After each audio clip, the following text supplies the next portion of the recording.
உந்தப்பட்டு நிறுத்துதல் தொடர்ந்த போது நிலப்பரப்பு மாறி அவற்றை சுற்றி மாறியது. அவர்கள் அடர்ந்த காடுகளை கடந்து பிரகாசமான யோடைகளை கடந்து பாறைகளை கடந்து ஏறினர். சூரியன் அவர்களின் தலைகளின் மீது மோதியது. எல்லாவற்றிலும் ஒரு தங்க ஒளியை செலுத்தியது. இருப்பிலும் சுமித்ராவின் கைகால்களில் ஊர்ந்து செல்லத் தொடங்கிய சோர்வு இருந்த போதிலும் அவர் விட்டு கொடுக்க மறுத்துவிட்டார். இறுதியாக ஒரு நித்தியம் போல் தோன்றிய பிறகு மான் சுமித்ராவை வழிநடத்தியது. ஒரு பரந்த மற்றும் அடர்ந்த காட்டில் மையத்தில் தனது வேட்டையாடும் பயணத்தால் சோர்வடைந்த மன்னர் சுமித்ரா துறவிகளில் புகலிடத்தில் தடுமாறினார். அவரது காசங்கள் அணிந்திருந்தன. அவரது வில் தோள்பட்டைக்கு மேல் சாய்ந்தது. வயிற்றில் பட்டியில் கிடந்தது. அவர் ஒரு உயரமான மரத்தின் நிழலில் ஓய்வெடுக்க அமர்ந்தார். துறவிகள் கஜாவின் சோர்வையும் இன்னும் அவரை பற்றி கொண்டிருந்த ஆடம்பரத்தையும் கவனித்து மரியாதையுடன் அழுகினர். அவர்கள் அவரை தங்கள் பிரசன்னத்தால் கௌரவித்த போது மன்னர் சுமித்ரா அவர்களின் விருந்தோம்பலை ஏற்றுக்கொண்டு அவர்களின் தவத்தை பற்றி விசாரித்தார். ஞானிகள் ஆன்மீக வளர்ச்சியின் வழிகளில் கற்றவர்கள் தங்கள் முன்னேற்றத்தை அவருடன் பகிர்ந்து கொண்டனர். மேலும் அவரது கேள்விகளுக்கு மனத்தாழ்மையுடன் பதிலளித்தனர். ஆனால் அவர்கள் உரையாடும் போது அவர்களில் ஆர்வம் அவர்களுக்கு அதிகமாகிவிட்டது. மேலும் அவரது எதிர்பாராத வருகையின் பின்னணியில் உள்ள காரணத்தை வெளிப்படுத்துமாறு மன்னரிடம் கேட்டுக்கொண்டனர். வலிமைமிக்க ஆட்சியாளரே, நீங்கள் வில்லும் பட்டயமும் ஏந்தியபடி இந்த புனித இடத்திற்கு ஏன் வந்தீர்கள் என்று ஆர்வத்துடன் ஒளிரும் கண்களை கொண்ட துறவிகளில் ஒருவர் கேட்டார். எங்களிடம் கூறுங்கள், எங்கள் தாழ்மையான வசிப்பிடத்திற்கு உங்களை அழைத்துச் செல்வது எதில் நீங்கள் உங்கள் ராஜ்யத்தில் சுமைகளிலிருந்து ஆறுதல் தேடுகிறீர்களா, அல்லது ஏதேனும் வெறிய பேரழிவிலிருந்து தப்பி ஓடுகிறீர்களா? மன்னர் சுமித்ரா அவர்களின் நேரடி தன்மையை கண்டு வியந்து ஒரு ஆழ்ந்த மூச்சை இழுத்து தனது கதையை சொல்லத் தொடங்கினார். நான் கைதையாக்களின் புகழ்பெற்ற வம்சாவளியில் பிறந்தேன். என் பெயர் மித்தாவின் மகன் சுமித்ரா. நான் வேட்டையாடும் பயணத்தில் இருந்தேன். எனது அமைச்சர்கள் மற்றும் எனது குடும்ப பெண்களுடன் நான் ஒரு மானை அதன் பக்கத்தில் ஒரு அம்புடன் துரத்தி சென்ற போது அந்த விலங்கு மிகுந்த வேகத்தில் ஓடி என்னை இந்த காட்டிற்கு அழைத்து சென்றது. அங்கு நான் இப்போது சோர்வாகவும் பசியுடனும் ஏமாற்றத்துடனும் இருக்கிறேன். மன்னர் தனது கதையை பகிர்ந்து கொண்ட போது துறவிகள் கவனமாக கேட்டனர். அவர்களின் முகங்கள் இரக்கமும் புரிதலும் நிறைந்திருந்தன. அவர்களில் ஒருவர் கூறினார், நாங்கள் வெறும் மனிதர்கள் மட்டுமே. எங்கள் அறிவு குறைவாக உள்ளது. ஆனால் நீங்கள் வழிகாட்டுதலை தேடி எங்களிடம் வந்திருப்பதை காணலாம். ஒருவேளை உங்கள் சொந்த சந்தேகங்களிலிருந்தும் அச்சங்களிலிருந்தும் ஆறுதல் பெறலாம். மன்னர் சுமித்ராவின் கண்கள் துறவியின் புத்திசாலித்தனமான பார்வையில் மூடப்பட்டுள்ளது. நான் ஒப்புக்கொள்கிறேன். நான் எனது அரச கடமைகளுக்கும் எனது சொந்த விருப்பங்களுக்கும் இடையில் கிழிந்துவிட்டேன் என்று அவர் கூறினார். அவரது குரல் ஒரு சிரிசுக்கிற்கு அப்பாற்பட்டது. ஒரு ராஜாவாக நான் எனது மக்களுக்கும் எனது ராஜ்யத்திற்கும் கடமைப்பட்டிருக்கிறேன். ஆனால் ஒரு தனிநபராக நான் வேறு எதையாவது எண்ணுகிறேன். நம்பிக்கை மற்றும் வேட்தியில் எல்லைகளை தாண்டிய ஒன்று துறவிகள் ஒற்றுமையுடன் தலையசைத்து அவர்களின் முகங்கள் புரிதலால் பிரகாசிக்கின்றன. அவர்களில் ஒருவர், நம்பிக்கை வலிமையான ஆட்சியாளரை, இரு முனைகள் கொண்ட வாள் இரு மகத்துவத்தை ஊக்குவிக்க முடியும். ஆனால் இது ஏமாற்றத்திற்கும் மனவேதனைக்கும் வழிவகுக்கும். இந்த மர்மத்தை நாங்கள் பல ஆண்டுகளாக சிந்தித்து வருகிறோம். மேலும் உங்கள் அரச நிலையத்தில் கோரிக்கைகளுடன் உங்கள் சொந்த ஆசைகளை சமரசம் செய்ய நீங்கள் போராடுவதை நாங்கள் காணலாம். அவர்களின் வார்த்தைகளை கேட்கும்போது ராஜாவின் கண்கள் விரிந்தன. ஒரு ஆச்சரிய உணர்வு அவர் மீது ஊன்கியது. இன்னும் சொல்லுங்கள் என்று அவர் கெஞ்சினார். அமைதியான ஒரு காட்டில் பீஷ்மர் முனிவர்களின் கூட்டத்தின் மத்தியில் உட்கார்ந்து தங்கள் காலத்தின் மிகவும் மரியாதைக்குரிய முனிவர்களில் ஒருவரான ரிஷபாவின் கதையை உன்னிப்பாக கேட்டுக்கொண்டிருந்தார். முகத்தில் ஒரு புன்னகையின் குறிப்புடன் ரிஷபர் ஒரு அசாதாரண சந்திப்பை விவரிக்க தொடங்கினார். அது அவரை பிரமிக்க வைத்தது. அவர் பேசுகையில் அந்த காட்சி காட்டில் ஆழமாக அமைந்துள்ள ஒரு புனித புகலிடத்திற்கு மாற்றப்பட்டது. அங்கு மரியாதைக்குரிய முனிவர்கள் தாராவும் நாராயணனும் இயற்கையுடன் சரியான இணக்கத்துடன் வாழ்ந்தனர். இங்குதான் ரிஷபர் ஒரு முறை ஆறுதலையும் ஆன்மீக வழிகாட்டுதலையும் நாடி வந்தார். அவர் ஒரு வான ஏரியில் தனது பிரார்த்தனைகளை எவ்வாறு நிறைவேற்றினார் என்பதை விவரித்தார். மூதாதையர்களுக்கும் அதன் நீரிலிருந்து எழுந்த புனித கங்கைக்காகவும் பிரார்த்தனை செய்தார். ஒரு இடத்தின் அமைதியான சூழலுக்குள் ரிஷபாவுக்கு ஒரு அசாதாரணமான காட்சி கிடைக்கிறது. என்ற உயரமான மற்றும் பலவீனமான முனிவர் அவரது இருப்பு தான் துறவியின் பிரகாசத்தை வெளிப்படுத்துவதாக தோன்றியது. தனுவின் உடல் பளபளப்பாக இருந்தது. அவரது கழுத்து மற்றும் கைகால்கள் உலர்ந்த கிளைகளைப் போல இருந்தன. இருப்பினும் அவரது கண்கள் ரிஷபாவை கவர்ந்த ஆழமான ஞானத்தால் பிரகாசித்தன. தனுவை பார்த்தபோது ரிஷபாவுக்கு ஒரு பய உணர்வு ஏற்பட்டது. ஆனால் அவர் முனிவரின் முன் நின்று அவரது கால்களை வணங்கினார். அவர்கள் ஒன்றாக அமர்ந்தபோது ரிஷபா தனது பெயரையும் வம்சாவளியையும் தனுவுடன் பகிர்ந்து கொண்டார். அவர் தர்மம் மற்றும் அர்த்தத்தின் காலமற்ற கொள்கைகளை பற்றி பேசத் தொடங்கினார்.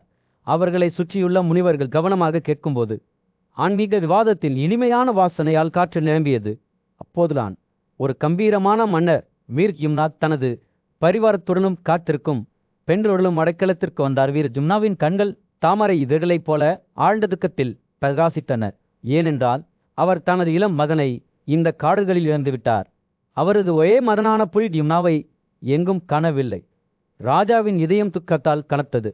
தனுவை உரையாற்றிய வீர் யும்னா தனது மகனை கண்டுபிடிப்பதற்கான நம்பிக்கை குறைந்து வருவதாக ஒப்புக்கொண்டு தனது வேதனையை ஊற்றினார். ராஜாவின் வார்த்தைகளை கேட்டபோது தனது அமைதியாக சிந்தனையில் மூழ்கி விழுந்தார். சிந்தனையில் மூழ்கியிருந்த அவரை பார்த்தது வீர ஜும்னாவின் விரக்தியை ஆழப்படுத்தியது.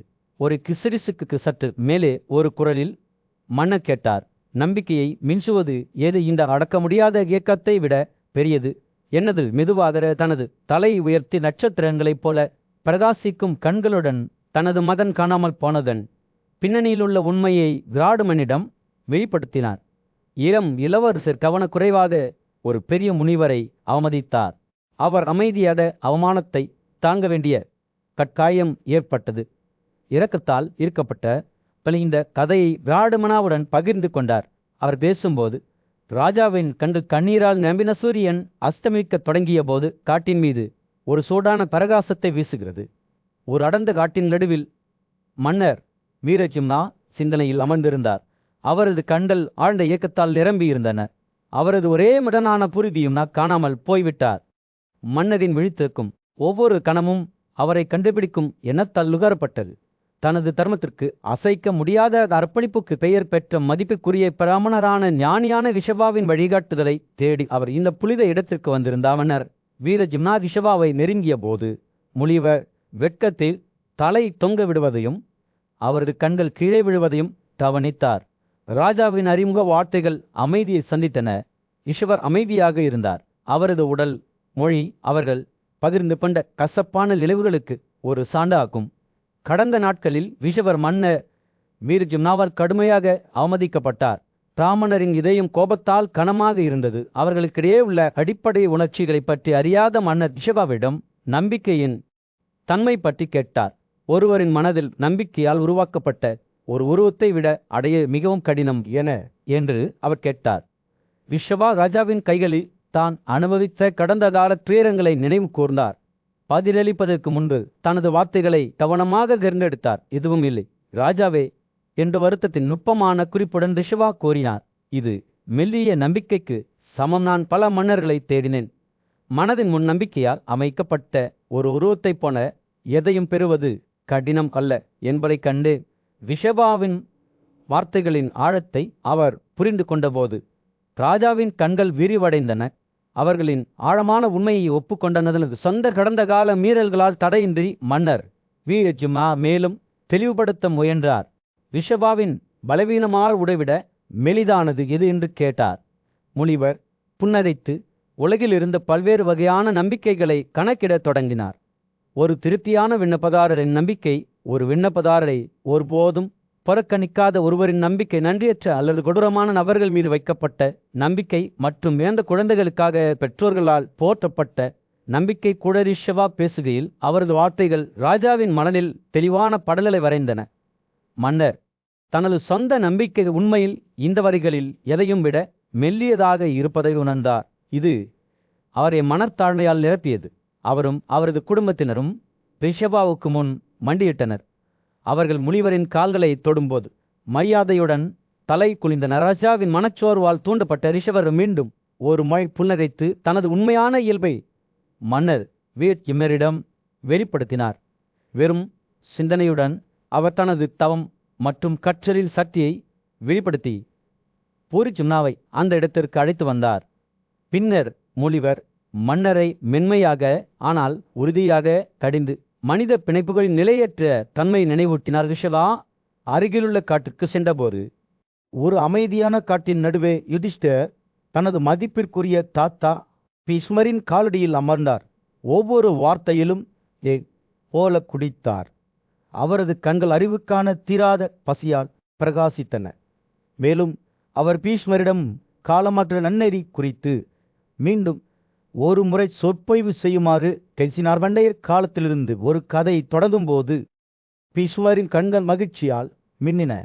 இது சுய விடுதலையின் ரகசியங்களை வெளிப்படுத்தும் 60,000 ஆண்டுகளாக பரிவத்தா மலைகளில் தனிமையில் வாழ்ந்த ஞானமுள்ள முனிவரான கோட்டாமாவின் கதையை நன்கு கேளுங்கள் என்று அவர் கூறினார். பீஷ்மரின் வார்த்தைகள் கோதமையின் துவரத்தின் உருவத்தை உருவகப்படுத்தியதால் காற்று இலைகளில் சுழன்றது.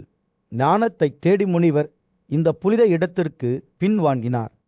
மேலும் பல தசாப்தங்களாக அவர் மிகவும் கடுமையான துறவி தவத்தை கடைபிடித்தார். அவரது உடல் அவரது பக்தியால் மாற்றப்பட்டது. ஆனால் அவரது ஆன்மா உலகத்தால் தொடப்படாமல் இருந்தது. கோதமர் அமைதியாக உட்கார்ந்து சிந்தனையில் தொலைந்து போனபோது மரங்களிலிருந்து ஒரு உருவம் வெளிப்பட்டது. உலகின் ஆட்சியாளரான யமன் இந்த மாபெரும் முனிவருக்கு மரியாதை செலுத்த வந்திருந்தார். இருவரும் கண்களை பூட்டினர். கோதமரின் இதயம் தமத்தின் உருவம் குறித்த மரியாதையால் நிரம்பியது. அவர் எழுந்து பக்தியின் சைகையில் கைகளை இணைத்து யமனை வாழ்த்தினார். யமனும் துறவி கோதமர் மீது ஆழ்ந்த மரியாதை கொண்டான். அவர் அந்த முனிவரை கண்ணியத்துடன் அணுகினார். அவரது பிரசன்னம் அதிகாரம் மற்றும் ஞானத்தின் பிரகாசத்தை வெளிப்படுத்தியது. நான் உங்கள் ஆலோசனையை பெற வந்துள்ளேன் என்று அவர் கூறினார். ஒரு கோடை நாளில் இடி போன்ற அவரது குரல், சொல்லுங்கள் ஞானியே, நான் எப்படி உங்களுக்கு உதவ முடியும்? பல ஆண்டுகளாக அவரை துன்புறுத்திய 7 கேள்விகளை அவர் கேட்டபோது கொட்டாமாவின் கண்கள் பிரகாசித்தன. ஒருவரின் தாய் மற்றும் தந்தைக்கு கொடுக்க வேண்டிய கடனை ஒருவர் எவ்வாறு திருப்பி செலுத்த முடியும் என்று அவர் கேட்டார். அவரது குரல் ஒரு கிசுகிசுக்கு மேலே இருந்தது. மனிதர்களின் எல்லைக்கு அப்பாற்பட்ட தூய்மையான பேரின்பத்தின் பகுதிகளை அடைய என்ன செயல்கள் செய்யப்பட வேண்டும்? கேள்விகளை சிந்திக்கும் போது யமனின் வெளிப்பாடு கடுமையானதாக மாறியது. இந்த கடன்களின் எடையை அவர் அறிந்திருந்தார். ஏனென்றால் அவை ஒவ்வொரு ஆத்மாவிலும் ஒரு புனித மந்திரத்தைப் போல பொறிக்கப்பட்டிருந்தன. ஒரு கணம் சிந்தித்த பிறகு அவர் மென்மையான மற்றும் கட்டளையிடும் குரலில் பேசினார். உயிர் கொடுத்தவர்களுக்கு கொடுக்கப்பட்ட கடனை திருப்பி செலுத்துவதற்கான திறவுகோலாக உண்மை மற்றும் தூய்மையின் பயிற்சியான அரிஞ்சை விளங்குகிறது. ஒருவர் தனது தாய் மற்றும் தந்தையை அர்ப்பணிப்பு மற்றும் சேவையின் காணிக்கைகளுடன் இடைவிடாமல் வணங்க வேண்டும். தியாகம் செய்ய வேண்டிய நேரம் வரும்போது குதிரை தியாகத்தில் புனித சடங்குகளை செய்ய வேண்டும். பிராமணர்களுக்கு ஏராளமான பரிசுகளை பொழிய வேண்டும் என்று அவர் தொடங்கினார். யமன் பேசி முடித்தவுடன் கோதமர் மீது ஒரு ஆசீர்வாதம் போன்ற தெளிவு ஏற்பட்டது. சுய விடுதலையின் ரகசியங்கள் மற்றும் தூய்மையான பேரின்ப பகுதிகளுக்கான பாதை போன்ற அளவிட முடியாத ஒரு பரிசு தனக்கு வழங்கப்பட்டிருப்பதை அவர் அறிந்திருந்தார். ஒரு மாபெரும் போரின் போது மன்னர் யுதிஷ்டிரர் தனது ஆலோசகர்களின் மத்தியில் உட்கார்ந்து தன்னை சூழ்ந்திருக்கும் முக்கியமான விஷயங்களை பற்றி சிந்தித்தார். அவரது கருவூலம் குறைந்து, அவரது படைகள் குறைந்து, அவரது எதிரிகள் எல்லா பக்கங்களிலும் நெருங்கினர். அவர் மதிப்பிற்குரிய பீமரிடம் வழிகாட்டுதல்களை கேட்டபோது ஒரு மன்னர் நண்பர்களால் ஒதுக்கப்பட்டு தீய அமைச்சர்களால் சூழப்பட்டு தனது வழியை தெளிவாக காண முடியாத போது என்ன நடத்தை முறை பின்பற்ற வேண்டும்? தீய வழிகளில் செல்வத்தை தேடுவதா அல்லது அதை தேடாமல் தனது உயிரை கொடுப்பதா என்று கேட்டார். ஞானியும் அறிவாளியுமான பீஷ்மர் இளம் ஆசனை இரக்கத்துடன் பார்த்தார். அவர் மெல்லிய குரலில் பேசத் தொடங்கினார். யுதிஷ்டிரனே, நான் இந்த விஷயத்தில் என் ஆலோசனையை வழங்குவேன். ஒழுக்கம் என்பது ஒரு நுட்பமான விஷயம். வேதங்கள் மூலம் நன்கு புரிந்து கொள்ளப்படுகிறது. ஆனால் அவை கூட உங்கள் கேள்விக்கு தெளிவான பதிலை வழங்கவில்லை. அவர் தனது எண்ணங்களை சேகரித்து தொடர்ந்தார். ஒரு ராஜாவின் முதன்மை கடமை தனது மக்களை பாதுகாப்பதும் அவர்களின் செழிப்பை உறுதி செய்வதும் ஆகும். துன்பத்தை எதிர்கொள்ளும்போது அவர் புத்திசாலித்தனத்துடனும் தந்திரத்துடனும் செயல்பட வேண்டும். அவர் கண்டிப்பாக நீதியான வழிமுறைகளை பயன்படுத்தலாம். ஆனால் இறுதியில் அவரது ராஜ்யத்தின் நல்வாழ்வுக்கு வழிவகுக்கும் இருப்பிலும் அத்தகைய நடவடிக்கைகள் கடைசி முயற்சியாக மட்டுமே எடுக்கப்பட வேண்டும். ஏனெனில் அவை அழிவுக்கும் வழிவகுக்கும் பீஷ்மரின் வார்த்தைகள் ஒரு வாக்குறுதியைப் போல காற்றில் தொங்கிக் கொண்டிருந்தன. ஆனால் ஒரு எச்சரிக்கையும் கூட. தனது சொந்த நீதியை மட்டுமே நம்பியிருக்கும் ஒரு மன்னர் இந்த துரோக காலங்களில் நீண்ட காலம் உயிர் வாழ முடியாது என்று அவர் கூறினார். அவர் சூழ்நிலைகளுக்கு ஏற்ப மாற்றியமைக்க வேண்டும். பொதுவாக தவறானதாக கருதப்படும் செயல்களை நாடுவதாக இருந்தாலும் கூட முதிய முனிவரின் கண்கள் யுதிஷ்டிரனின் ஆன்மாவை தொட்டது போல் தோன்றியது. அவர் தொடர்ந்தார். ஒரு சத்திரிய தனது இயல்பிலேயே ஒரு போர்வீரர் மற்றும் பாதுகாவலர் துயர காலங்களில் தன்னிடம் உள்ளவர்களிடமிருந்து தனக்கு தேவையானதை எடுக்க அவர் தேங்கக்கூடாது. அது சக்தியை பயன்படுத்துவதாக இருந்தாலும் கூட அவ்வாறு செய்வதன் மூலம் அவர் தனது மக்களின் உயிர் வாழ்வை உறுதி செய்து இறுதியில் ராஜ்யத்தையே பாதுகாக்கிறார். பீஷ்மர் பேசி முடித்ததும் அவரது வார்த்தைகளின் எடை ஒரு காசத்தை போல யுதிஷ்டிரனின் மீது நிலைத்தது. எதிர்கால பாதை ஆபத்தால் நிறைந்திருக்கும் என்பதை அவர் அறிந்திருந்தார். ஆனால் அவருக்கு ஒரு முக்கியமான பாடம் கொடுக்கப்பட்டுள்ளது என்பதையும் அவர் அறிந்திருந்தார். துன்ப காலங்களில் ஒரு ராஜா புத்திசாலித்தனமாக மட்டுமல்ல இரக்கமற்ற முறையிலும் செயல்பட வேண்டும். இளம் மன்னர் தனது இருக்கையிலிருந்து எழுந்து கடினமான தேர்வுகளை செய்ய வேண்டியிருக்கும் என்ற அறிவால் அவரது இதயம் கலத்தது. அவர் இனி தனது சொந்த நீதியை மட்டுமே நம்ப முடியாது என்பதை அறிந்திருந்தார். அதற்கு பதிலாக அவர் முன் இருந்த சிக்கலான அணை மற்றும் உகந்த வலையில் செல்ல வேண்டியிருக்கும். அவரது ராஜ்யத்தின் தலைவிதி சமநிலையில் தொங்கிக் கொண்டிருந்தது. மேலும் யுதிஷ்டிரர் அதன் உயிர் வாழ்வை உறுதிப்படுத்த எதை வேண்டுமானாலும் செய்ய உறுதியாக இருந்தார். அவர் புறப்பட்ட போது பீஷ்மரின் வார்த்தைகள் அவருக்குள் எதிரொலித்தன. தனது சொந்த நீதியை மட்டுமே நம்பியிருக்கும் ஒரு மன்னர். மூத்த பாண்டவ இளவரசனான யுதிஷ்டிரன் தனது மதிப்புமிக்க தாத்தாவும் வழிகாட்டியுமான மதிப்புக்குரிய பீஷ்மரிடம் ஒரு கேள்வியை எழுப்பினார். பலவீனம், தாமதம் மற்றும் அச்சம் ஆகியவற்றை எதிர்கொள்ளும்போது ஒரு ராஜா என்ன செய்ய வேண்டும்? நகரங்கள் அழிந்துவிட்டால், செல்வம் குறைந்து நண்பர்கள் விசுவாசமற்றவர்களாக இருக்கும்போது இந்த வார்த்தைகளின் எடை ஒரு இருண்ட மேகத்தைப் போல காற்றில் தொங்கிக் கொண்டிருந்தது. ராஜ்யத்தின் தலைவிதி ஒரு பகலை கண்டுபிடிப்பதை பொறுத்தது போல் இருந்தது. ஆணையும் அனுபவமுள்ளவருமான பீஷ்மர் புத்திசாலித்தனமான கண்டலால் யுதிஷ்டிரனை நோக்கினார். படையெடுக்கும் எதிரி நியாயமாகவும் இருந்தால் மன்னர் அவருடன் சமாதானம் செய்து எடுக்கப்பட்டதை தாமதமின்றி மீட்டெடுக்க வேண்டும் என்று அவர் தொடங்கினார். அவரது வார்த்தைகள் நடைமுறைவாதத்தின் குறிப்பை கொண்டிருந்தன. சில சமயங்களில் போரில் அனைவரையும் பணயம் வைப்பதை விட சரணடைவது நல்லது என்று சொல்வது போல் இருந்தது. ஆனால் பீஷ்மர் தொடர்ந்தார். அவரது குரல் இன்னும் துக்கமான தொலியை எடுத்தது. இது வலுவாகவும் தீயவனாகவும் இருந்தால், வஞ்சகத்தின் மூலம் வெற்றியை நாடினால் மன்னரும் அவருடன் சமாதானம் செய்து கொள்ள வேண்டும். அவரது சில பகுதிகளை சரணடைய செய்ய வேண்டும். யுதிஷ்டிரர் தவளமாக கேட்டபோது காற்று கனமாக இருந்தது. இது தோல்வியின் செய்தி அல்ல, மாறாக எல்லாவற்றிற்கும் மேலாக உயிர் வாழ்வதற்கு முன்னுரிமை அளிக்கும் அழைப்பு. இது சமாதானம் செய்ய மறுத்தார். மன்னர் தனது மூலதனத்தையும் உடைமைகள் அனைத்தையும் கைவிட்டு ஆபத்திலிருந்து தப்பிக்க எல்லாவற்றையும் தியாகம் செய்ய வேண்டும் என்று பீஷ்மராசரமாக குரல் எழுப்பினார். அவரது வார்த்தைகள் ஒரு சவால் போல் தொங்கிக் கொண்டிருந்த யுதிஷ்டிரனை இறுதி தியாகத்தை பற்றி சிந்திக்க துணிந்தனர். தப்பிக்க முடியும் போது யார் கலரவமான மனிதர் தனது உயிரை பணயம் வைப்பார் என்று பீஷ்மர் கேட்டார். யுதிஷ்டிரரின் அடுத்த கேள்வி பீஷ்மரின் இதயத்தை பெரிதும் பாதித்தது.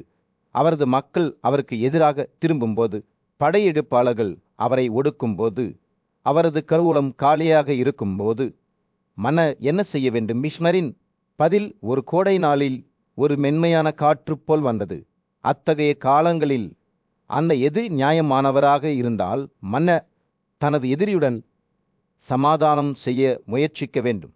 ஆனால் எதிரி அநீதியாக இருந்தால் மன்னர் தனது முழு வலிமையையும் தைரியத்தையும் வரவழைக்க வேண்டும் என்று அவர் கூறினார். அவரது வார்த்தைகள் நம்பிக்கையுடன் இருந்தன. இருந்த நேரத்தில் கூட இன்னும் ஒரு வழி உள்ளது. ஒரு ராஜாவால் ஒரு சிறிய ஆனால் விசுவாசமான படையின் உதவியுடன் முழு பூமியையும் வெல்ல முடியும் என்று பிஸ்மர் அறிவித்தார். அவர் போயில் விழுந்தால் அவர் சொர்க்கத்திற்கு ஏறி செல்வார். அங்கு இந்திரனே அவருக்காக காத்திருக்கிறார். யுதிஷ்டிரர் கவனமாக கேட்டபோது காற்று வேறொரு உலர தட்டியுடன் அதிர்வுறுவது போல் தோன்றியது. இது உயிர் வாழ்வதற்கான வெறும் புத்தி அல்ல, அது மகத்துவத்திற்கான அழைப்பேனவே என்று பீஷ்மர் முடித்தார். சூரியன் ராஜ்யத்தின் மீது அஸ்தமித்து பரபரப்பான தெருக்களில் ஒரு சுடான ஆரஞ்சு நிற ஒளியை வீசியது. மன்னர் யுதிஷ்டிரர் தனது சிம்மாசனத்தில் அமர்ந்தார். அவர் தனது தாத்தா பீஷ்மரிடம் உரையாற்றும் போது அவரது புருவம் கவலையில் மூழ்கியது. தாத்தார் ஒழுக்கமும் நீதியும் இறக்கப்பட்டு கொள்ளையர்கள் நிலத்தின் மீது ஆதிக்கம் செலுத்தும் போது ஒரு பிராமணன் எப்படி உயிர் வாழ முடியும்? அவரது மகன்களும் பேரன்களும் ஆதரவுக்காக அவரை நம்பியிருக்கிறார்கள். ஆனால் அத்தகைய பேரழிவு நேரத்தில் அவர் என்ன செய்ய முடியும் என்று யுதிஷ்டிரர் கூறினார். பீஷ்மரின் கண்கள் சிந்தனையால் மூடப்பட்டன. அவர் பதிலளித்தார். உலகம் குழப்பத்தில் இறங்கும்போது ஒரு பிராமணன் தனது அறிவை நம்பியிருக்க வேண்டும். இந்த உலகில் உள்ள அனைத்தும் நல்லவர்களுக்கு சொந்தமானவை. தீயவர்களுக்கான தீயவர்களிடமிருந்து செல்வத்தை கைப்பற்றி நல்லவர்களுக்கு கொடுப்பவர் துன்பத்தின் ஒழுக்கத்தை நன்கு அறிந்தவர் என்று கூறப்படுகிறது. இதை கவனமாக கேட்கும்போது யுதிஷ்டனின் கண்கள் விரிந்தன. ஆனால் ஒரு ராஜாவை பற்றி என்ன தாத்தா? அத்தகைய காலங்களில் அவர் எப்படி நடந்து கொள்ள வேண்டும்? பீஷ்மர் பெருமூச்சுடன் தலையசைத்தார். ஒரு புத்திசாலி மன்னன் தனது புத்திசாலித்தனத்தாலும் அறிவாலும் வாழ வேண்டும். இலவசமாக வழங்கப்படாததை அவர் எடுத்துக்கொள்ளலாம், ஆனால் அது பெரிய நன்மைக்கு மட்டுமே உதவும். துன்ப காலங்களில் புத்திசாலித்தனமாக செயல்படுவது கோழைத்தனம் அல்ல. அவர்கள் பேசிக் கொண்டிருக்கையில் ஒரு இளம் வேலைக்கார சிறுவன் அறைக்குள் நுழைந்தான். தேநீர் தட்டு மற்றும் இனிப்பு பேஸ்திரிகளை தாங்கிக் கொண்டிருந்தான். தட்டிலிருந்து ஒரு கவெடுக்கும்போது பீஷ்மாவின் கண்கள் மின்னின. ஒரு ராஜா தனது உறவுகளை பற்றியும் கவனமாக இருக்க வேண்டும் என்று அவர் தொடர்ந்தார். தனக்கு சேவை செய்யும் ஞானிகளையும் பிராமணர்களையும் அவர் ஒடுக்கக்கூடாது. ஏனென்றால் அவர்கள் சமூகத்தின் தூண்கள். அவர்களை ஒடுக்குவதன் மூலம் கஷ்ட காலங்களில் கூட அவர் நிந்தனையும் பாவத்தையும் ஏற்படுத்துகிறார். யுதிஷ்டிரன் முன்னோக்கி சாய்ந்தார். அவரது ஆர்வம் அதிகரித்தது. அவதூறு பற்றி என்ன தாத்தா? ஒரு மன்னர் பொய்யான குற்றச்சாட்டுகளையும் தீங்கிழைக்கும் கிசுகிசுக்களையும் எவ்வாறு சமாளிக்க முடியும்? பீஷ்மையின் வெளிப்பாடு கடுமையானதாக மாறியது. அவதூறு என்பது பொல்லாத மனிதர்களின் அடையாளமாகும். ஒரு மன்னர் அத்தகைய பேச்சுக்கு ஒருபோதும் செவிசாய்க்கக்கூடாது அல்லது அதன் அடிப்படையில் செயல்படக்கூடாது. அவர் அவ்வாறு செய்தால் அவர் தனக்கும் தனது ராஜ்யத்துக்கும் அவமானத்தை ஏற்படுத்தும். அபாயத்திலுள்ள மாலை நேரம் செல்ல செல்ல பீஷ்மர் பண்டைய ஞானம் மற்றும் அவர்களுக்கு முன் வந்த மாபெரும் மன்னர்களின் நடத்தை பற்றி பேசினார்.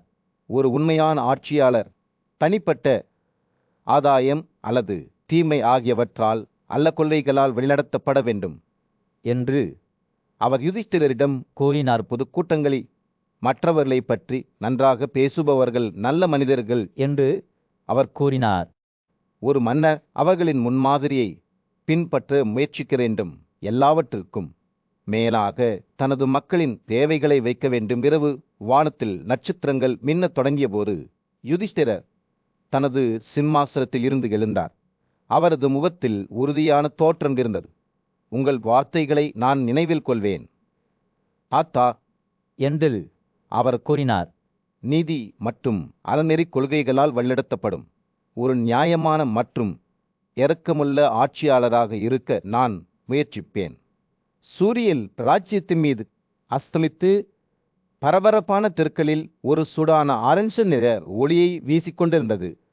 ஞானியும் மரியாதைக்குரியவருமான போர் வீரரான பீஷ்மர் ராஜாவின் வழிகளை பற்றிய ஆழமான புரிதலுடன் பிரகாசிக்கும் கண்களுடன் மன்னர் யுதிஷ்டிரருக்கு முன்னால் நின்றார். என் இளவரசர் பீஷ்மர் தொடங்கினார். ஒரு ராஜாவின் செல்வம் தங்கம் மற்றும் நகைகள் மட்டுமல்ல, அவரது மக்களின் வலிமையும் விசுவாசமும் கூட ஒரு வலுவான ராஜ்யத்தை கட்டியிருப்ப ஒருவர் முதலில் கருவூலத்தை நிரப்ப வேண்டும். இது அவர்களின் சொந்த நிலங்களிலிருந்தும் அவர்களின் எதிரிடமிருந்தும் எடுக்கப்படுகிறது. இது அவர்களின் சக்தியின் ஆதாரமாகும். மேலும் இது அவர்களை வளரவும் செழிக்கவும் அனுமதிக்கிறது. மன்னர் யுதிஷ்டிரர் கவனமாக கேட்டு அவரது புருவம் சிந்தனையில் மூழ்கியது. பீஷ்மா உண்மையை பேசினார் என்பதை அவர் அறிந்திருந்தார். ஏனென்றால் ஒரு ராஜ்யத்தின் மீது பலவீனமான கருவூலத்தின் பிறகு விளைவுகளை அவர் நேரில் பார்த்திருந்தார். ஆனால் ஒருவர் கருவூலத்தை எப்படி நிரப்ப முடியும் என்று கவலை நிறைந்த குரலில் கேட்ட மன்னர், இது தூய்மை மற்றும் நீதியின் மூலம் அல்லது கொடூரமாகவும் இதயமற்றவராகவும் இருப்பதன் மூலம் விஷ்ணுவர் புன்னகைத்தார். அவரது கண்கள் ஞானத்தால் மின்னின. ஒரு ராஜா ஒரு நடுத்தர பாதையில் நடக்க வேண்டும் என்று அவர் கூறினார். இரக்கம், வலிமை, கருணை மற்றும் நீதியை சமநிலைப்படுத்தும். ஒருவர் பலவீனமான மன்னருக்கு கருவூலம் இருக்க முடியாது. ராஜ்யம் இல்லாத ஒருவர் வளம் பெறுவார் என்று நம்ப முடியாது. சூரியன் அடிவானத்திற்கு கீழே மூழ்கிய போது பீஷ்மர் தனது பாடத்தை தொடர்ந்தார். ஒரு ராஜாவின் சக்தி அவர்களின் செல்வத்தில் மட்டுமல்ல, அவர்களின் இராணுவம், கூட்டாளிகள் மற்றும் நண்பர்களிலும் உள்ளது. இவை இல்லாமல் அவர்கள் ஒரு உருவம் தவிர வேறொன்றும் இல்லை. இது அவற்றை வைத்திருப்பது மட்டுமல்ல, அவற்றை பராமரிப்பது, வீணடிப்பதிலிருந்தும் மிகைப்படுத்துவதிலிருந்தும் பாதுகாப்பது பற்றியது. மன்னர் யுதிஷ்டிரர் தலையாட்டி பீஷ்மரின் வார்த்தைகளின் உட்பொருள்களுடன் அவரது மனது ஓடுகிறது. அவர் கற்றுக்கொள்ள நிறைய இருக்கிறது என்பதையும், மகத்துவத்துக்கான பாதை சவால்கள் மற்றும் ஆர்த்துக்களால் நிரம்பியுள்ளது என்பதையும் அவர் அறிந்திருந்தார். ஆனால் எங்களால் தோற்கடிக்கப்பட்டவர்களை பற்றி என்ன என்று மன்னர் கேட்டார். அவரது குரலில் பதட்டம் நிறைந்திருந்தது. அவர்களின் மீறல்களுக்காக நாம் அவர்களை தண்டிக்க வேண்டாம். பீஷ்மரின் கருத்து அசப்பாக மாறியது. ஒரு மன்னன் எப்போதும் அவர்களின் செயல்களை கவனத்தில் கொள்ள வேண்டும் என்று அவர் கூறினார். அவர்கள் கொடூரமாகவும் இதயமற்றவர்களாகவும் இருந்தால் அவர்கள் தங்கள் மக்களிடையே கருத்து வேறுபாடுகளையும் பயத்தையும் மட்டுமே விதைப்பார்கள். அதற்கு பதிலாக அவர்கள் தங்கள் எதிரிகளை தங்கள் வழியில் கொண்டு வர முயற்சிக்க வேண்டும். அவர்களை எதிரிகளாக மாற்றுவதை விட கூட்டாளிகளாக மாற்ற வேண்டும். இரவு வானத்தில் நட்சத்திரங்கள் பிரகாசிக்க தொடங்கிய போது பீஷ்மர் தனது பாடத்தை முடித்தார். ஒரு ராஜா எப்போதும் ஒரு நுண்ணிய வரிசையில் நடக்க வேண்டும் என்று அவர் கூறினார். இரக்கம் மற்றும் வலிமை, கருணை மற்றும் நீதிக்கு இடையில், ஏனெனில் சமநிலை மற்றும் மிதமான தன்மையின் மூலம் மட்டுமே அவர்கள் உண்மையிலேயே மகத்துவத்தை அடைய முடியும். ஒரு பிரமாண்டமான கூட்டத்தின் மத்தியில் பீஷ்மர் உயரமாக நின்றார். அவரது வார்த்தைகள் ஞானத்தால் சொட்டு சொட்டாக இருந்தன. அவர் ஒரு புகழ்பெற்ற போர்வீரான சத்திரிய முன்னுள்ள கடமைகளை பற்றி பேசத் தொடங்கினார். புத்திசாலித்தனமும் அறிவும் கொண்ட ஒருவருக்கு மததகுதியை பெறுவதும் செல்வத்தை பெறுவதும் பின்பற்றுவதற்கான வெளிப்படையான பாதைகள் என்று அவர் கூறினார். பீஷ்மர் பேசுகையில் அவரது கண்கள் அவரது பார்வையாளர்களின் ஆன்மாவை பார்ப்பது போல் தோன்றியது. எங்கும் வழிவுக்கு கால தத்துவ விவாதங்களின் ஆபத்துக்களுக்கு எதிராக அவர் எச்சரித்தார். இது தரையில் உள்ள கால்தடங்கள் வானாளிக்கு சொந்தமானதா இல்லையா என்பதை புரிந்து கொள்ள முயற்சிப்பது போன்றது என்று அவர் மென்மையான புன்னகையுடன் கூறினார். இறுதியில், இது கொஞ்சம் முக்கியமல்ல, ஏனென்றால் இந்த உலகில் நமது செயல்களில் பலனை நாம் பார்க்க முடியாது. பீஷ்மரின் வார்த்தைகள் மனித இயல்பை பற்றிய ஆழமான புரிதலை கொண்டிருந்தன. ஒருவரின் சூழ்நிலைகளில் உண்மையான தேர்ச்சி பெறுவதற்கு அதிகாரம் முக்கியமானது என்பதை அவர் அறிந்திருந்தார். ஒரு சத்திரியர் அதிகாரத்தை பெற வேண்டும் என்று அவர் அறிவித்தார். ஏனெனில் சற்று வாய்ந்தவன் எல்லாவற்றிலும் தேர்ச்சி பெற்றவன். செல்வம் ஒரு இராணுவத்தை உடமையாக்க வழிவகுக்கிறது. மேலும் அவரது பக்கத்திலேயே ஒரு வலுவான சக்தியுடன் புத்திசாலிகளிடமிருந்து புத்திசாலித்தனமான ஆலோசனையை பெற முடியும். பீஷ்மர் பேசுகையில் அவரது குரலில் வலிமை மிக்கவர்கள் மீதான மரியாதையின் நுட்பமான குறிப்பு இருந்தது. அவர்களில் மிகவும் சக்தி வாய்ந்தவர்கள் கூட தவறுகளை செய்ய முடியும் என்பதை அவர் ஒப்புக்கொண்டார். ஆனால் அவர்கள் செய்த தவறுகளுக்கு அவர்கள் எவ்வாறு பதிலளித்தார்கள் என்பதுதான் உண்மையில் முக்கியமானது. நீதியும் சக்தியும் ஒன்றாக ஓடும் இரண்டு பெரிய ஆறுகள் போன்றது. அவை இணக்கமாக இணைந்தால் மனிதர்களை மிக பெரிய ஆபத்துக்கள் இருந்து காப்பாற்ற முடியும் என்று அவர் கூறினார். ஆனால் பீஷ்மரின் வார்த்தைகள் ஒரு எச்சரிக்கையின் குறிப்பை கொண்டிருந்தன. சக்தி என்பது இருமுலைகள் கொண்ட வாளாக இருக்கலாம். இது பெரிய நன்மை மற்றும் பெரிய தீமையை இரண்டையும் கொண்டு வர முடியும் என்பதை அவர் அறிந்திருந்தார். நீதி என்பது அதன் இயக்கத்திற்கு காற்றை சார்ந்திருக்கும் புகையை போன்றது. உண்மையான அதிகாரத்தை பயன்படுத்துபவர்களில் ஆதரவு இல்லாமல் அது சக்தியற்றது என்று அவர் கூறினார். விஸ்வரின் சொற்பொழிவு முடிவுக்கு வந்தபோது அவரது பார்வையாளர்கள் சிந்தனை மிக்க அமைதியில் இருந்தனர். தங்களுக்கு ஒரு அரிய பரிசு வழங்கப்பட்டிருப்பதை அவர்கள் அறிந்திருந்தனர். பெரிய நோக்கத்துடனும் சக்தியுடனும் வாழ்ந்த ஒருவரின் ஞானம். எனவே அவர்கள் தங்கள் சொந்த வாழ்க்கையை எவ்வாறு வாழ்வது என்பது குறித்த வழிகாட்டுதல்களை வழங்கும்போது அவர்கள் கவனமாக கெட்டன. செல்வ நிலையில் இருந்து விழுந்தவர்களுக்கு மீட்புக்கான நம்பிக்கை உள்ளது. வேதங்களை படிப்பதன் மூலமும் பிராமணர்களை வணங்குவதன் மூலமும் பணிவுடனும் இரக்கத்துடனும் வாழ்வதன் மூலமும் ஒருவர் தன்னை பாவத்திலிருந்து தூய்மைப்படுத்தி உலகின் மரியாதையை மீண்டும் பெற முடியும் என்று பீஷ்வர் மெதுவாக கூறினார். அவரது வார்த்தைகள் மறைந்து போனபோது பீஷ்வரின் பார்வையாளர்கள் தங்கள் மீது அமைதி நிலைத்திருப்பதை உணர்ந்தனர். தங்களுக்கு ஒரு விலைமதிப்பற்ற பரிசு வழங்கப்பட்டிருப்பதை அவர்கள் அறிந்திருந்தனர். தங்கள் வாழ்க்கையை நோக்கத்துடனும் நேர்மையுடனும் வாழ்வதற்கான ஞானம். எனவே உண்மையான சக்தி செல்வத்திலிருந்தோ அல்லது பதவியிலிருந்தோ அல்ல, ஆனால் நீதி மற்றும் இரக்கத்துடன் கூடிய வாழ்க்கையை வாழ்வதிலிருந்து வருகிறது என்ற அறிவை கொண்டு அவர்கள் உலகிற்கு சென்றனர். பண்டைய இந்தியாவின் உருண்டு வரும் மலைகள் மற்றும் அடர்ந்த காடுகளில் சத்திரிய தந்தை மற்றும் நிஷாததாய்க்கு பிறந்த காயர்யா என்ற கொள்ளைக்காரன் வாழ்ந்து வந்தான். தனது தொழிலிருந்த போதிலும் காயர்யா ஒரு சிறந்த குணமுள்ள மனிதர். ஒரு சத்திரிய போர்வீரரின் கடமைகளை நிலைநிறுத்துவதில் அர்ப்பணிப்பு கொண்டவர். அவர் புத்திசாலி, தைரியமானவர், வேதங்களில் நன்கு தேர்ச்சி பெற்றவர். அதை அவர் மிகுந்த மரியாதையுடன் மதித்தார். காயவியரின் நாட்கள் திருட்டு மற்றும் கருணை ஆகியவற்றின் தனித்துவமான காவையால் நிரம்பியிருந்தன. ஒவ்வொரு காலையிலும் மாலையிலும் அவர் காட்டில் மான்களை வேட்டையாடுவார். விளையாட்டுக்கார அல்ல, ஆனால் அங்கு வசிக்கும் துறவிகளுக்கு வாழ்வாதாரத்தை வழங்குவார். விலங்குகளின் நடத்தை மற்றும் காட்டின் ரகசியங்கள் பற்றிய அவரது இணையற்ற அறிவால் காயவ்யா ஒரு இணையற்ற வேட்டைக்காரராக இருந்தார். இருப்பினும் அவரது அம்புகள் அவற்றின் அடையாளத்தை ஒருபோதும் தவறவிடவில்லை.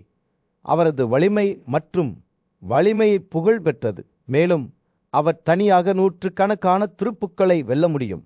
ஆனால் காயரியரின் இதயம் தாழ்மையுடனும் கருணையுடனும் இருந்தது. காட்டில் வாழ்ந்த தனது வயதான பெற்றோரை அவர் அடிக்கடி சந்தித்து அவற்றை பராமரிக்க தேன், இறைச்சி, பழங்கள் மற்றும் வேர்களை கொண்டு வருவார். மரியாதைக்குரிய அனைவரையும் ஆடம்பரமான விருந்துடன் மகிழ்வித்தார். அவர்களின் ஒவ்வொரு தேவையையும் வழங்கினார். பிராமணர்கள் மீதான அவரது மரியாதை அசைக்க முடியாதது. மிகவும் தயக்கம் காட்டுபவர்களும் கூட அவரது தாராள மனப்பான்மையை பாராட்டுவார்கள் என்பதை அறிந்த அவர் பெரும்பாலும் அவர்களுக்கு மான் இறைச்சியை பரிசளிப்பார். ஒரு நாள் ஆயிரக்கணக்கான கொள்ளையர்கள் தங்கள் கொடுமைக்கு பெய போனவர்கள் மற்றும் கட்டுப்பாடுகளை புறக்கணித்தவர்கள் காயவியரை தங்கள் தலைவராக தேர்ந்தெடுப்பதற்காக அவரை அணுகினர். அவரது ஞானம், தைரியம் மற்றும் உறுதியான தீர்மானத்திற்கு அவர்கள் ஈர்க்கப்பட்டனர். இது அவர்களை தீங்கிலிருந்து பாதுகாக்கும் என்று அவர்கள் நம்பினர். காயவிய அவர்களின் கோரிக்கையை ஏற்றுக்கொண்டார். ஆனால் ஒரு நிபந்தனையுடன். அவர்கள் சில விதிகளை பின்பற்ற ஒப்புக்கொண்டால் மட்டுமே அவர் அவர்களை வழிநடத்துவார். ஒரு பெண்ணையோ, பயந்த ஒரு பெண்ணையோ, ஒரு குழந்தையையோ, ஒரு துறவியோ ஒருபோதும் கொல்லாதீர்கள். போரிலிருந்து விலகியவர்களை கொல்லாதீர்கள். பெண்களை வலுக்கட்டாயமாக பிடிக்காதீர்கள். பிராமணர்களை எந்த விலையிலும் பாதுகாக்காதீர்கள். அவர்கள் சத்தியத்திற்கும் நல்லொழுக்கத்திற்கும் பாதுகாவர்கள். அவர்களின் கட்டளைகளுக்கு கீழ்ப்படியுங்கள். அப்போது நீங்கள் இந்த பூமியில் செழிப்பையும் அடுத்ததில் ரட்சிப்பையும் காண்பீர்கள் என்று அவர் அறிவித்தார். காயவியரின் வார்த்தைகளால் ஈர்க்கப்பட்ட கொள்ளையர்கள் அவரது போதனைகளை பின்பற்றுவதாக சபதம் செய்தனர். எனவே அவரது வழிகாட்டுதலின் கீழ் அவர்கள் இரக்கமற்ற கொள்ளையர்களிடமிருந்து உன்னத வீரர்களாக மாறினர். அப்பாவிகளை பாதுகாத்து நீதியை நிலைநிறுத்தினர். அவர்கள் புதிதாக கண்டுபிடித்த ஒழுக்கத்தின் விளைவாக அவர்கள் இந்த உலகில் பெரும் வெற்றியை பெற்றனர். அதே நேரத்தில் காயவியரே தனது நல்ல செயல்களுக்காக மகத்தான தகுதியை பெற்றார். மரியாதைக்குரிய மூத்த அரசியல்வாதியான பீஸ்வர் காயவியரின் கதையை தொடர்ந்து விவரித்தார்.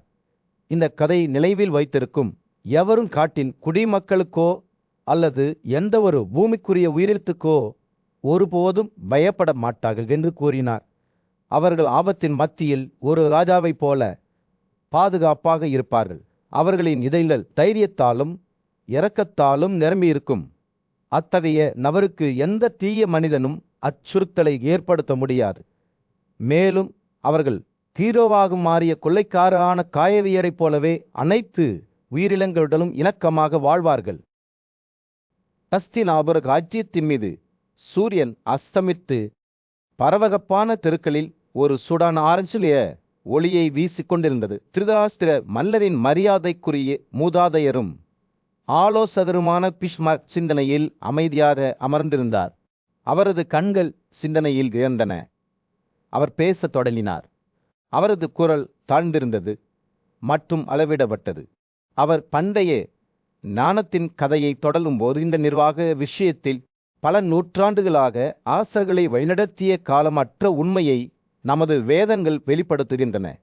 இது எல்லாவற்றையும் உருவாக்கிய பிரம்மனால் வழங்கப்பட்ட ஒரு போதனையாகும். புனித சடங்குகள் மற்றும் தியாகங்களுக்கு தங்களை அர்ப்பணித்தவர்களின் செல்வத்தை ஒருபோதும் தொடக்கூடாது. ஏனென்றால் ஒருவர் கடவுளிடமிருந்து திருடுவது போன்றது என்று பீஷ்மர் கூறினார். பீஷ்மரின் வார்த்தைகள் எடையை கொண்டிருந்தன. ஏனென்றால் அவர் மிகுந்த ஞானமும் அனுபவமும் கொண்ட மனிதர். பல மன்னர்கள் வருவதையும் செல்வதையும் அவர் பார்த்திருக்கிறார். ஒவ்வொருவரும் தங்கள் சொந்த பலம் மற்றும் பலவீனங்களுடன் ஒரு சத்திரியர். அவர் தொடர்ந்தார். இந்த புனிதமான கடமைகளை செய்யாதவர்களிடமிருந்து மட்டுமே செல்வத்தை எடுக்க வேண்டும். ஏனென்றால் மக்களை பாதுகாப்பதும் வளருவதும் போர்வீர வர்க்கத்தின் கடமையாகும். அப்பாவி மக்களை கொள்ளையடிப்பது அல்ல. பீஷ்மர் பேசுகையில் அவரது கண்கள் தொலைதூர கடந்த காலத்தை பார்ப்பது போல் தோன்றியது. நீண்ட காலமாக மறக்கப்பட்ட போர்கள் மற்றும் வெற்றிகளின் நினைவுகளை அவர் மீட்டெடுப்பதைப் போல இந்த பூமியிலுள்ள அனைத்து உயிரினங்களும் இறையாண்மையின் அனைத்து மகிழ்ச்சிகளும் சத்திரியர்களுக்கு சொந்தமானவை. அவர்களின் செல்வம் தனிப்பட்ட ஆதாயத்திற்காக அல்ல, ஆனால் அவர்களின் மக்களின் நலனுக்காகவும் புனித சடங்குகளின் செயல்களுக்காகவும் உள்ளது என்று அவர் கூறினார். பீஷ்மரின் வார்த்தைகள் அவரை சுற்றி ஒரு மரியாதையை ஏற்படுத்தியதால் தூப வாசனையால் காற்று நிரம்பி வழிந்தது. கடவுள்கள், மூதாதையர்கள் மற்றும் மக்களுக்கு தெளிவான வெண்ணெய் பிரசாதங்களை வழங்குவது மன்னர்களின் கடமையை பற்றி அவர் பேசினார். ஒரு நல்லொழுக்க ஆட்சியாளர் இந்த கடமைகளை மதிக்காதவர்களிடமிருந்து செல்வத்தை பறிக்க வேண்டும் என்று அவர் கூறினார். அவ்வாறு செய்வதன் மூலம் அவர் பல நல்ல மக்களுக்கு மகிழ்ச்சியை கொண்டு வந்து செழிப்பான ராஜ்யத்தை உருவாக்க முடியும். இரவு வானத்தில் நட்சத்திரங்கள் பிரகாசிக்க தொடங்கிய போது பீஷ்மரின் வார்த்தைகள் இந்த வாழ்க்கைக்கு அப்பாற்பட்ட வெற்றிகளின் முக்கியத்துவத்தை நோக்கி திரும்பின. ஒரு ராஜா தனது வெற்றிகளை அடுத்த உலகில் வீட்டிக்க வேண்டும் என்று அவர் கூறினார். தனது சத்தியலரின்படி காய்கறி பொருட்கள் படிப்படியாக வளர்வது போலவே இந்த பாவரங்கைப் போலவே தியாகங்களும் போதுமான காரணமின்றி முளைக்கின்றன. ஆனால் சரியான நேரத்தில் பழம் தருகின்ற நிறவின் காட்டு பீஷ்மரின் வார்த்தைகளை மரங்களும் விலங்குகளும் கவனமாக கேட்பது போல் அமைதியாக வளர்ந்தது. பலிகளைச் செய்ய மருத்துவர்களை விரட்டியடிப்பது பற்றி அவர் பேசினார். ஒரு பால் காக்கும் பசுவின் இக்களையும் கொறிகளையும் ஒருவர் விரட்டியடிப்பது போல இது ஒழுக்கத்துடன் ஒத்துப்போகிறது என்று அவர் கூறினார். அவரது குரல் நிலையானது மற்றும் அசைக்க முடியாதது. சூரிய ஒளியின் கடைசி கதிர்கள் மறைந்து போனபோது பீஷ்மரின் கதை முழுவட்டமாக வந்தது. அறநெறி பற்றிய கேள்விகள் என்று அவர் கூறினார். இரண்டு கற்களுக்கு இடையில் தூசி கொட்டப்படுவதைப் போல அவை இன்னும் நுணுக்கமாகவும் மாறுகின்றன. ஒரு அமைதியான எரியில் 3 சகுல மீன்கள் நெருங்கிய நண்பர்களாக ஒன்றாக வாழ்ந்தன. அவர்களில் பீஷ்மரின் நண்பன் கிருதவமா என்ற பொத்திசாலி மீன் எப்போதும் முன்கூட்டியே யோசித்து எதிர்காலத்திற்கு தயாராகிக் கொண்டிருந்தான். அவரது தோழர் அஸ்வத்ர என்ற மற்றொரு புத்திசாலி மீன் மிகுந்த மனநிலையை கொண்டிருந்தது. மேலும் அவரது காலில் சிந்திக்க முடியும். இருப்பினும் மூன்றாவது மீனுக்கு விருத்தா என்று பெயரிடப்பட்டது. மேலும் அவதாமதப்படுத்துவதில் இழிவானவர் ஒரு நாள் மீனவர்களின் ஒரு குழு கூடைகளுடன் ஏரிக்கு வந்து பல்வேறு வழித்தடங்கள் வழியாக அதன் நீரை ஒரு தாழ்வான நிலப்பகுதிக்கு வெளியேற்ற முயன்றது. நீர்மட்டம் குறையத் தொடங்கியதும் கிருதவர்மா அவர்களின் பாதுகாப்பு குறித்து கவலைப்பட்டார். அவர் தனது தோழர்களிடம், நண்பர்களே, நாங்கள் கடுமையான ஆபத்தில் இருக்கிறோம். ஏரியின் நீர் வடிகட்டப்படுகிறது. விரைவில் எங்கள் பாதை தடுக்கப்படும். நாம் உடனடியாக வெளியேற வேண்டும். இருப்பினும் விருத்தா கிருதவர்மாவின் எச்சரிக்கையை நிராகரித்தார். ஆசைப்பட வேண்டிய அவசியமில்லை. நாம் அங்கேயே இருப்போம். மிகுந்த மனதுடன் புத்திசாலித்தனமான மீன் அஸ்வத்தன் தலையிட்டு நேரம் வரும்போது நான் எப்போதும் கொள்கையின்படி அதற்கு தயாராக இருக்கிறேன். ஆனால் விருத்தா கேட்க மறுத்து அதற்கு பதிலாக அவர் புறப்படுவதை தாமதப்படுத்த முடிவு செய்தார். அவரது தோழர்கள் அவரை தீவிரமாக எடுத்துக்கொள்ளவில்லை என்பதை உணர்ந்த கிருதவர்மா தானாகவே விரைவாக செயல்பட முடிவு செய்தார். அவர் நீரோட்டத்திற்கு எதிராக நீந்தி அருகிலுள்ள ஆழமான ஏரியை அடைந்தாதங்கள் அசல் ஏரியிலிருந்து பெரும்பாலான தண்ணீரை வடிகட்டிய மீனவர்கள் மீதமுள்ள மீன்களை பல்வேறு வழிகளை பயன்படுத்தி மூடினர். மீதமுள்ள சிறிய தண்ணீரை அவர்கள் கிளர்ச்சியடைய தொடங்கிய போது அஸ்வட்டா புத்திசாலித்தனமாக பிடிபட்ட மீன்களை சுற்றி கட்டப்பட்ட சரத்தில் கடித்து மறைந்தார். அவர் சிக்கியிருப்பதைப் போல நடித்தார். சரத்தில் இணைக்கப்பட்ட அனைத்து மீன்களும் பிடிபட்டு விட்டன என்று மீனவர்களை நம்ப வைத்தார். இதற்கிடையில் விருத்தா பல மீன்களுடன் பிடிபட்டார். மீனவர்கள் அவற்றை கழுவுவதற்காக ஒரு ஆழமான குளத்திற்கு அழைத்து சென்றபோது அவர்கள் மரணத்தை சந்தித்தார். இருப்பினும் மீனவர்கள் அதை எதிர்பார்க்காத போது அஸ்வத்தா தப்பிக்க ஒரு வாய்ப்பை கண்டார். அவர் சரத்திலிருந்து விடுபட்டு பாதுகாப்பாக நீந்தினார். விஸ்வரின் வார்த்தைகள் காற்றில் எதிரொலித்தன. தனது புத்திசாலித்தனம் இல்லாததால் ஆபத்து நேரத்தை தீவிரப்படுத்த தவறிய தாமதப்படுத்தும் மீனைப் போலவே தன்னை புத்திசாலி என்று நினைத்து சரியான நேரத்தில் செயல்பட தவறிய ஒரு மனிதனும் பெரும் ஆபத்தை எதிர்கொள்கிறான். அவர் தொடர்ந்தார். மறுபுறம் அதிக தொலைநோக்கு மற்றும் மனதுடல் இருப்பவர்கள் மகிழ்ச்சியை அடைவதில் வெற்றி பெறுகிறார்கள். மேலும் முன்கூட்டியே சிந்தித்து சரியான வழிகளை பயன்படுத்தி தங்கள் இலக்குகளுக்கு தயாராகி இன்னும் பெரிய வெற்றியை பெறுகிறார்கள். விஸ்வரின் வார்த்தைகள் வெறும் அறிவுரை மட்டுமல்ல, உலகத்தை பற்றிய அவரது சொந்த புரிதலின் பிரதிபலிப்பாகும். நேரம் என்பது விரைவானது மற்றும் பார்க்க முடியாது என்பதை அவர் அறிந்திருந்தார். இருப்பினும் அது நம் வாழ்க்கையை வடிவமைக்கிறது மற்றும் நமது தலைவிதியை தீர்மானிக்கிறது. கஷ்டம் முதல் கல்வா வரை காலத்தின் பிரிவுகள் மற்றும் பல்வேறு பருவங்கள் அனைத்தும் மனித விதியை வடிவமைப்பதில் தங்கள் பங்கை வகிக்கின்ற. இறுதியில் பீஷ்மா முன்கூட்டியே சிந்திப்பவர்கள் தங்கள் தொலைநோக்கு பாவையும் இருப்பையும் பயன்படுத்தி ஒரு அடர்ந்த காட்டின் நடுவே ஒரு கம்பீரமான வாழை மரம் உயரமாகவும் அதன் தண்டு வலுவாகவும் உறுதியாகவும் அனைத்து திசைகளிலும் பரவியிருக்கும் பல கிளைகளுடனும் இருந்தது. அந்த மரம் பல்வேறு உயிரினங்களுக்கு ஒரு புகலிடமாக இருந்தது. பறவைகள் உட்பட அதன் கிளைகளிலிருந்து இனிப்பு மெல்லிசையை பாடிய பறவைகள் இந்த பெரிய மரத்தில் அடிவாரத்தில் ஒரு புத்திசாலித்தனமான எலியான பாலித வாழ்ந்தார். அவர் தனது பாதுகாப்பை உறுதிப்படுத்த சுரங்கங்கள் மற்றும் கடைகளின் சிக்கலான வலையமைப்பை தோண்டினார். இதற்கிடையில் மரத்தின் கிளைகளில் ஒன்றில் ஒரு நேர்த்தியான மற்றும் தந்திரமான பூனையால் ரோமாசா வசதியாக வசித்து வந்தது.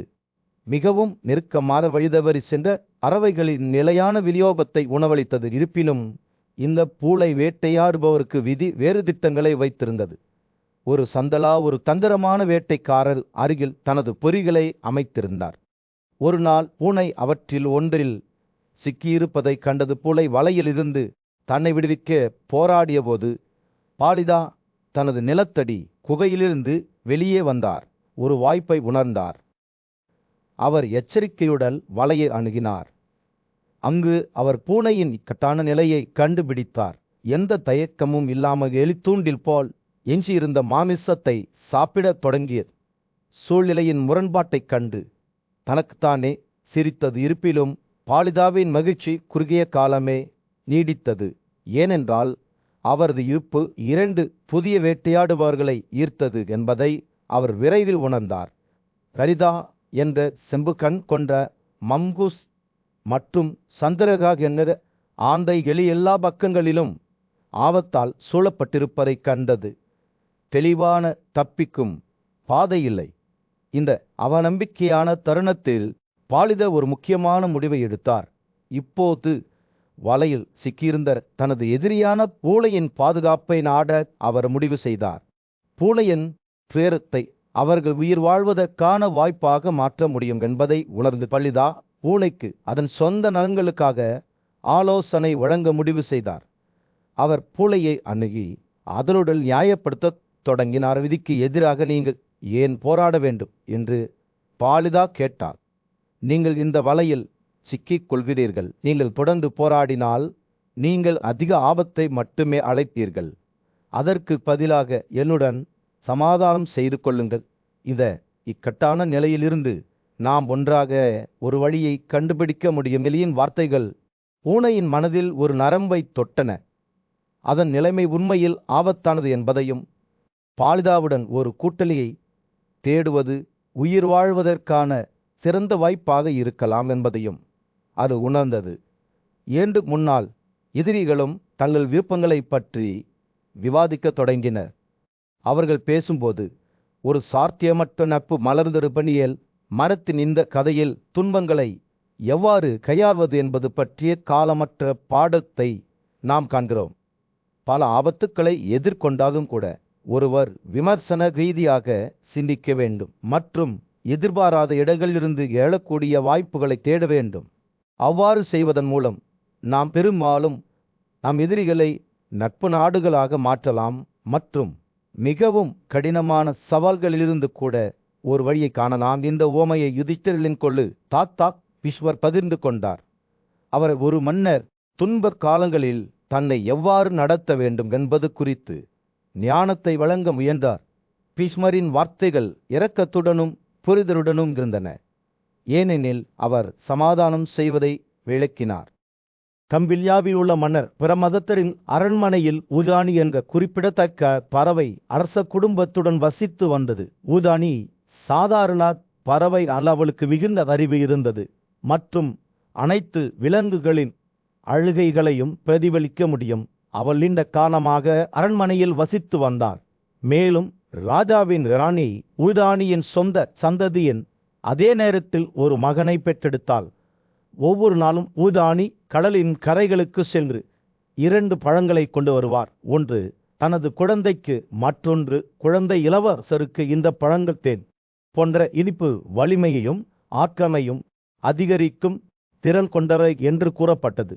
குழந்தை இளவரச ஊதானி தனக்கு கொடுத்த பழத்தை சாப்பிடுவார்.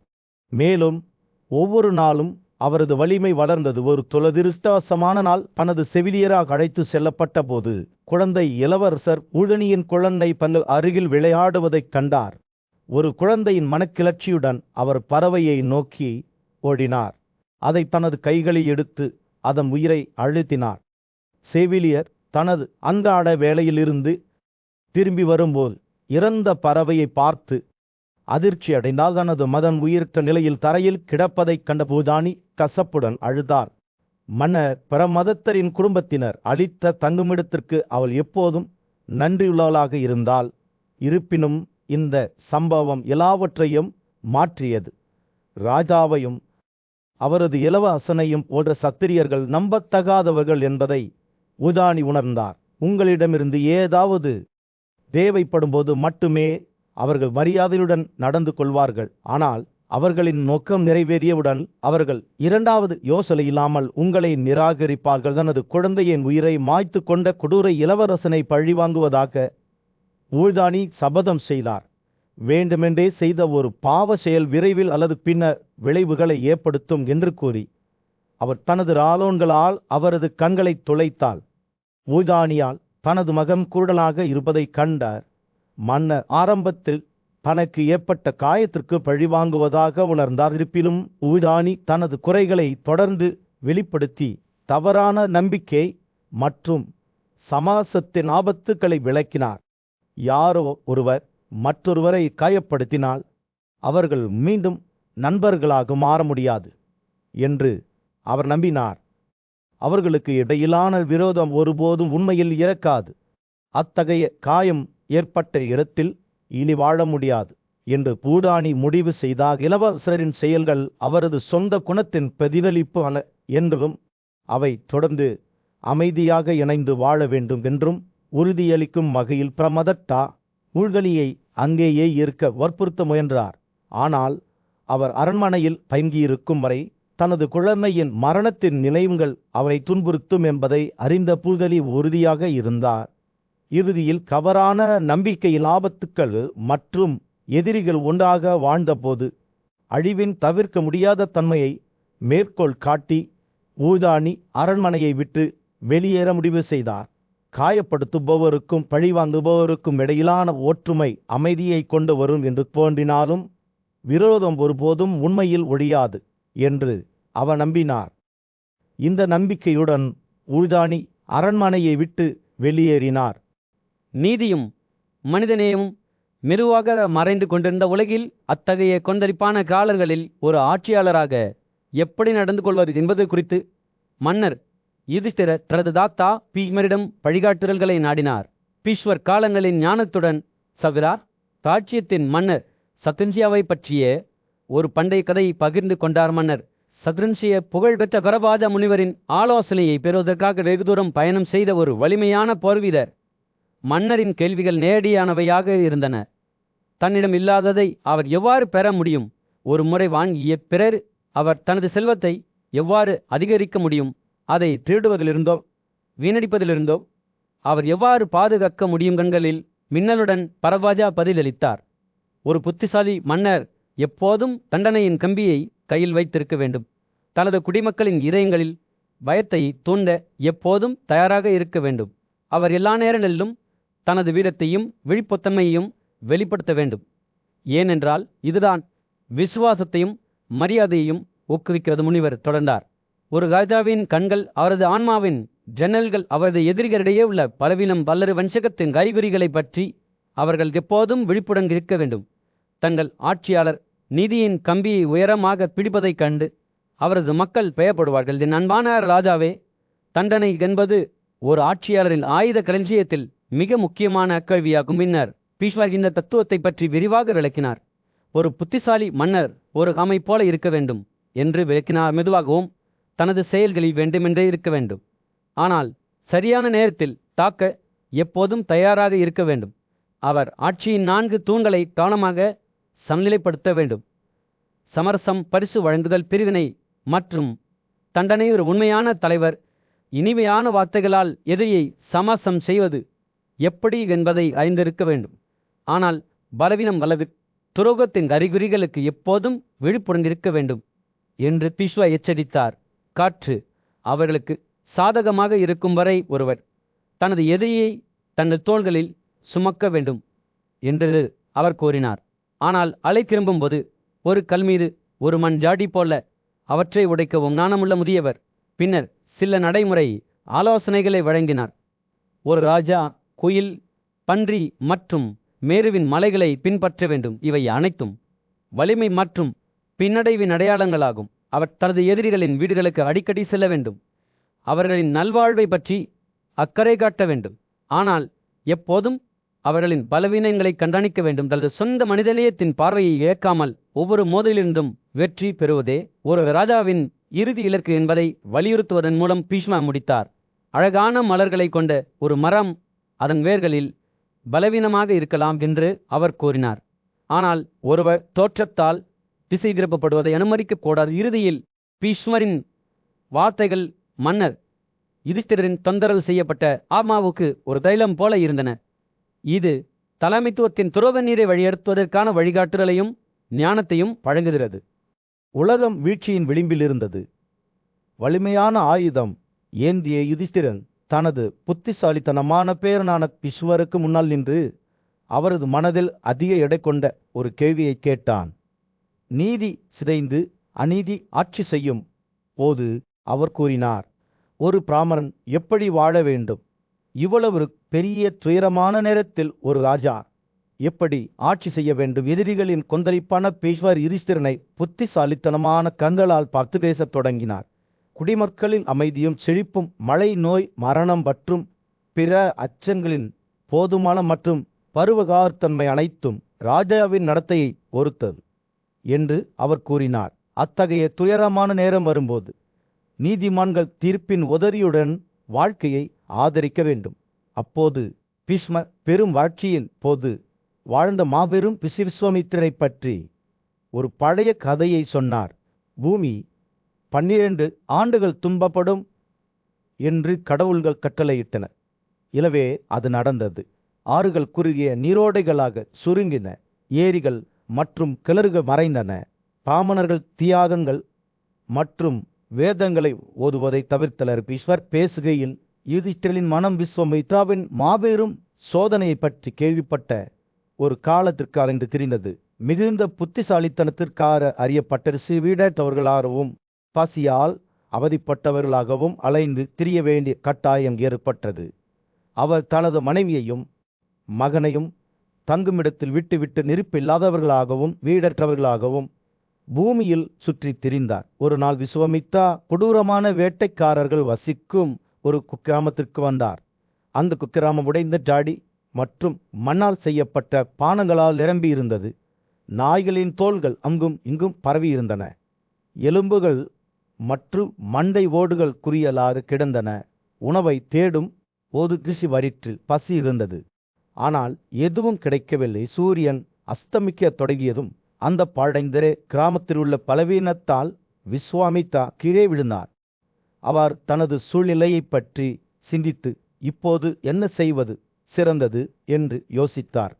சந்தலாவின் குடிசையின் தரையில் ஒரு பெரிய இறைச்சி, ஒரு நாயின் இறைச்சி பரவுவதைக் கண்டார். இறைச்சியை திருட வேண்டும் என்ற முடிவுக்கு வந்தார். ஆனால் நான் திருடுவது சரியா என்று விஸ்வாமித்ரா தனக்குத்தானே கேட்டுக்கொண்டார். பிராமணரான நான் எனக்கு சொந்தமில்லாத ஒன்றை எடுத்துக்கொள்ளலாமா? பேரத்தின் போது இந்த திருட்டு செயல் அனுமதிக்கப்படுகிறதா? அவர் முதலில் ஒரு தாழ்ந்தவரிடமிருந்தும் பின்னர் ஒரு சமமானவரிடமிருந்தும் இறுதியாக ஒரு புகழ்பெற்ற மற்றும் நீதிமானிடமிருந்தும் கூட திருடுவதை பற்றி நினைத்தார். அவரது உயிர் வீழ்ந்த நிலையில் அவர் இறைச்சியை திருட முடிவு செய்தார். இது போன்ற திருட்டில் எனக்கு எந்த தீங்கும் இல்லை என்று அவர் தனக்குத்தானே சொல்லிக் கொண்டார். நான் இந்த நாய் இறைச்சியை கொள்ளையடிப்பேன். இந்த தீர்மானத்தை வகுத்த பிறகு அந்த மாபெரும் முனிவர் அங்கேயே தூங்க சென்றார். ஹஸ்தினாபுர ராஜ்யத்தின் மீது சூரியன் அஸ்தமித்து பரபரப்பான தெருக்களில் ஒரு சூடான ஆரஞ்சு நிற ஒளியை வீசிக்கொண்டிருந்தது. பாண்டவ சகோதரர்களில் மூத்தவரான யுதிஷ்டிரர் அவரது சிம்மாசனத்தில் ஆழ்ந்த சிந்தனையில் அமர்ந்திருந்தார். அவர் கடமை மற்றும் அறநெறி என்ற கருத்தாக்கத்துடன் போராடி வந்தார். மேலும் அவர் தனது மதிப்பிற்குரிய தாத்தா பீஷ்மரிடம் வழிகாட்டுதல்களை நாடினார். தாத்தா, நீங்கள் கூறுவது உண்மை என்றால் நான் நஷ்டத்தில் இருக்கிறேன்.